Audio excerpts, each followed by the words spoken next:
Dürüst siyaset, gerçek adalet şiarıyla, doğruya doğru, yanlışa yanlış politikalarıyla Hüdapar hakkı razı etmek ve halkımıza hizmet etmek şiarıyla, düşüncesiyle hizmetlerine devam ediyor. 19 Aralık kuruluş yıl dönümümüzdür. Hüdapar'ımız 11. yaşına girdi.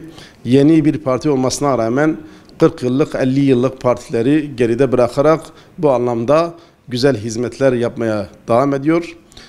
İlçe kongrelerimiz biliyorsunuz ki bitti. İlk kongrelerimizin sonuncusu Diyarbakır'da ayın 20'sinde, bu ayın 20'sinde yapılacak. Kongreyle ilgili çalışmalarımız devam etmektedir. Elbette ki siyasi partiler, sivil toplum kuruluşları, kanaat önderleri, akademisyenler, yazarlar, medya davetlidir. Bunlara özel davetiyeler de gönderilecektir. Genel Başkanımızın da katılımıyla 20 Aralık 2023 tarihinde saat 18.30'da Sazai Karakoç Kültür ve Kongre Merkezi'nde yapılacak olan Diyarbakır 4. İl Kongresi'ne tüm halkımızı davet ediyoruz.